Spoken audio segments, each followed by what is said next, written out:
하나님 나라 백성인 하백 여러분, 하백의 성경 아카데미 오신 것을 환영합니다.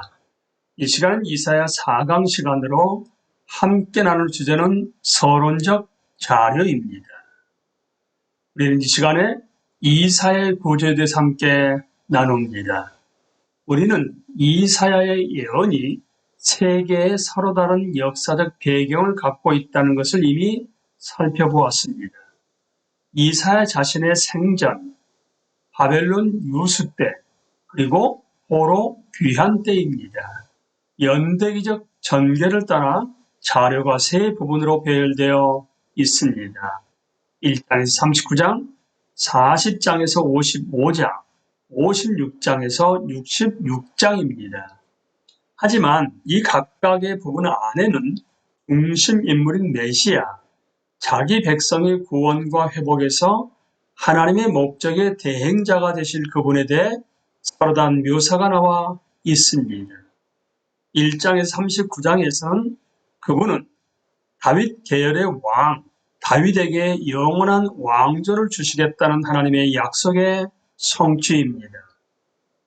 40장에서 55장에서 그분은 하나님의 백성의 죄로 인해 계속적인 고난을 받으시는 여호와의 종으로 묘사되어 있습니다. 그리고 56장에서 66장에서는 하나님의 원수들을 정복하고 마침내 모든 악을 물리치는 기름 부음 받은 전사로 묘사되어 있습니다. 이러한 묘사들은 우리가 그리스도를 이사야 본문에서 대단히 직접적으로 설교할 수 있도록 해줍니다. 하지만 이 단계에서는 이 책 전체 구조를 살펴보는 것이 가장 도움이 될 것입니다. 물론 앞에서 언급한 세 구분을 사용해서 말입니다. 각 부분은 더 작은 부분들로 세분할 수가 있습니다. 물론 이 세분화 과정은 각 장들 및 각 장의 부분들, 심지어 신탁의 각 부분들로 들어갈 수 있습니다. 그것이 그 책 전체에 대한 기본적인 구성 요소를 형성합니다. 각 단계에서 우리는 저자가 자기 자료를 정리하는 방법으로 포함시켜 놓은 내적 구분 요소, 표시 지점들을 찾아보아야 합니다. 그것이 우리의 장별 구분보다 훨씬 더 믿을 만한 것입니다.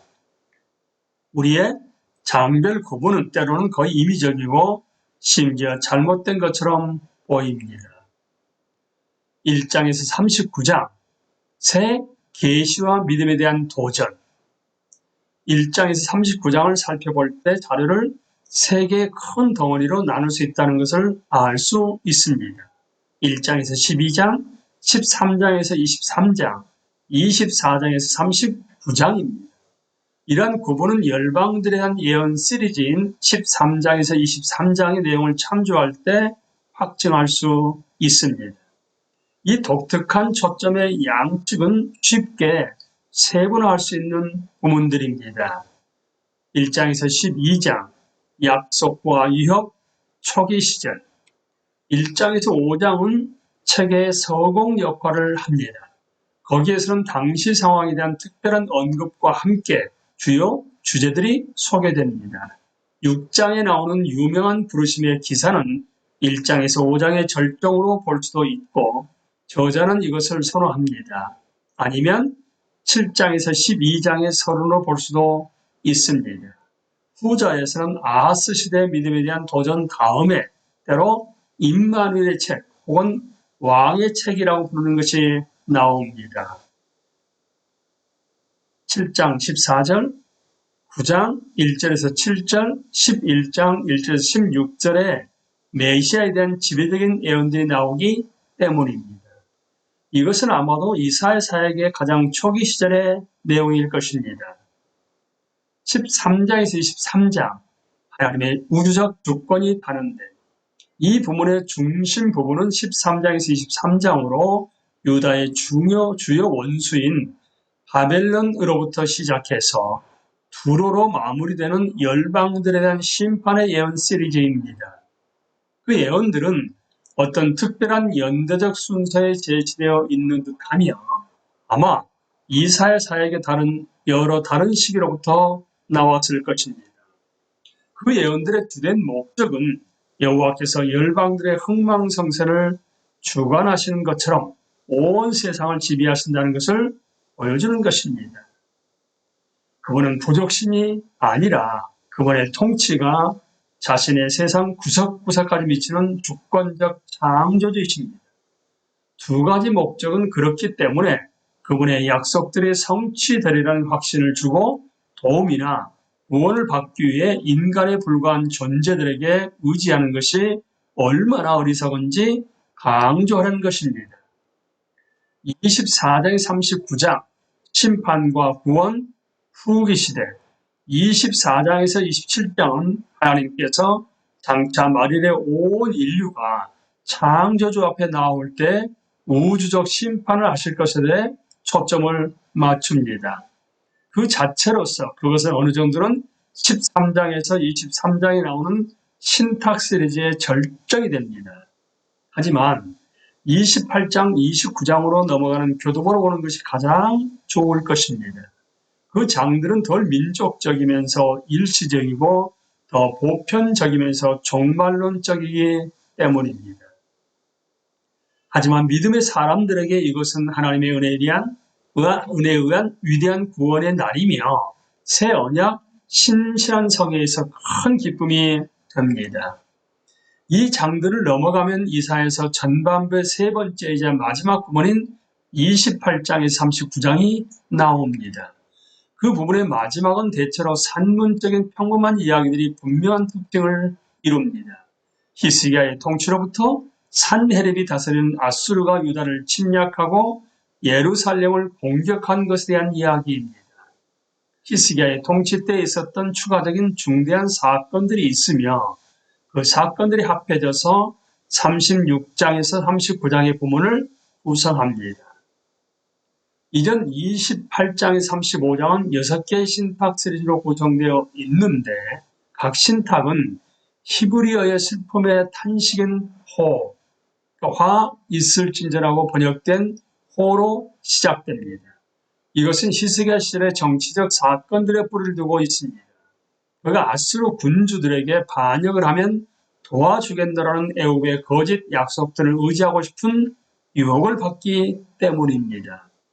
34장, 35장은 하나님의 백성이 인간의 정책에 의해 살 것인지 신적 약속들에 의해 살 것인지 결정함에 따라 그들이 선택해야 하는 두 결과, 곧 광야와 동산을 대조시킵니다. 실제 역사적 사건들 및 배운 교훈들이 그 다음에 36장에서 39장에서 특별히 다루어집니다. 40장에서 55장, 새 출애굽과 우주적 구원, 이제 40장에서 55장으로 넘어가면 이 부분은 48장 22절을 기점으로 두 부분으로 나뉩니다. 여호와께서는 악인에게는 평강이 없다고 말씀하셨습니다. 이 구절은 57장 21절에서 반복될 것입니다. 여기에서 그것은 포로 생활 이후에 회복될 것과 여호와께서 궁극적으로 유다의 정치적 필요뿐만 아니라 영적 필요도 다루실 것을 약속하는 긴 부문 끝에 나옵니다. 영적 무분별함과 정치적 예속은 서로 관련되어 있습니다. 전자는 후자의 원인이기 때문입니다. 하지만 정치적 해결책은 불충분합니다. 그래서 48장 22절이 나온 것입니다. 마음의 악을 여전히 다루어야만 합니다. 그리고 49장에서 55장은 여호와의 고난받는 종에 지속적으로 초점을 맞추면서 이 일이 어떻게 이루어질 것인지 해설합니다. 여호와의 기름 부분 받은 자의 구원 사역을 찬양하는 우주적 기쁨의 노래에 반복해서 나오는 주제는 12장 4절과 5절과 35장 10절에서 이전의 부문들 끝부분을 표시했던 것처럼 55장 12절 13절에서 그 부분이 끝나는 것을 표시해 줍니다. 56장에서 66장 새 세계의 질서와 대기의 시간, 마지막 부분인 56장에서 66장은 단연 분석하기 가장 어려운 부분입니다. 하지만 이것은 대체적으로 세 부분으로 나눌 수 있습니다. 메시아에 대한 세 번째 묘사, 곧 이번에는 전사 왕으로서의 묘사 때문입니다. 이것은 59장 17절 하반절에 나오는 그의 인격과 사역에 대한 묘사로부터 시작됩니다. 그 다음에 63장 1절에서 6절에서 다시 상세하게 다루어집니다. 그래서 이 두 묘사가 이 두 번의 양쪽을 표현하는 역할을 효과적으로 해낸다고 받아들인다면 이것의 양쪽 곧 두 다른 부분은 56장에서 59장 17절 상반절과 63장 7절에서 66장 24절이라고 볼 수 있을 것입니다. 이 중 첫 번째 부분은 하나님의 백성은 전사왕이 마침내 악을 제거하기까지 기다리는 시간에 어떻게 살아야 하는지 다룹니다. 그러면서 인간은 하나님을 기쁘시게 하는 방식대로 살 능력이 없다는 것과 하나님이 그러한 능력을 부여하신다는 것을 대조시킵니다. 신약적 견지에서 보면 이것은 율법이 아니라 성령에 의해 동력을 공급받는 이신층의 삶과 유사합니다. 그러고 나서 이사야의 마지막 부분은 영원한 나라에서 하나님의 우주적 주권하에 하나님의 목적들이 성취되는 것을 고대합니다. 큰 축복이 앞으로 있을 것입니다. 그때 하나님은 그분의 모든 영광 가운데 회개하는 백성들 가운데 거하실 것이며 그때 온 세상은 그분의 절대적 권위와 경탄할 만한 의를 인식하는 가운데 하나로 연합할 것입니다. 마지막으로 새 언약이 의의 성, 신실한 성으로 확정될 것입니다. 그 성 안에는 모든 민족들의 대표가 있을 것입니다. 하지만 회개하지 않는 사람들에게 유일한 대안은 끊임없는 심판입니다. 이사야의 책은 거기에서 끝납니다. 다시 한번 이사야의 구절을 요약하면 이렇습니다. 1장에서 39장은 새 계시와 믿음에 대한 도전을 말합니다. 그리고 1장에서 12장은 약속과 유업 초기 시절로서 서론인 1장에서 5장은 유다의 위험한 상황을 말하며 6장은 이사야의 부르심과 위임, 그리고 7장에서 12장은 아하스의 재앙과 임마누엘의 약속입니다. 13장에서 23장은 하나님의 우주적 주권이 단언됩니다. 24장 39장은 심판과 구원으로서 후기 시절을 말합니다. 온 세상과 인류에 대한 하나님의 주권이 24장에서 27장 그리고 28장에서 35장은 사람을 의지하는 것의 헛됨 그리고 36장에서 39장은 히스기야의 정당함이 입증됨 하지만 바벨론 유수가 예언되는 말씀입니다. 여기서의 왕은 다윗 계열의 왕을 의미합니다. 이제 40장에서 55장은 새로운 출애굽과 우주적 구원으로서 40장에서 48장은 상황이 영적 정치적 파탄을 의미하고 49장에서 55장은 종의 구속 사역으로 여기서는 고난받는 종을 말합니다. 그리고 마지막 56장에서 66장은 새로운 세계의 질서와 기다리는 시간으로 56장에서 59장 17절 상반절까지는 대조로서 인간의 연약함과 신적 능력 고역 간의 대조이며 그리고 59장 17절 하반절에서 63장 6절까지는 기름 부음 받은 정복자와 그의 강력한 역사에 대해서 말합니다. 그리고 63장 7절부터 마지막인 66장 24절까지는 궁극적 성취로서 구원과 심판을 말하며 여기서는 기름 부음받은 전사로 메시아가 표현되고 있습니다. 우리는 이 시간에 이사야의 서론적 자료로서 마지막인 이사야의 구절에 대해 함께 나누었습니다.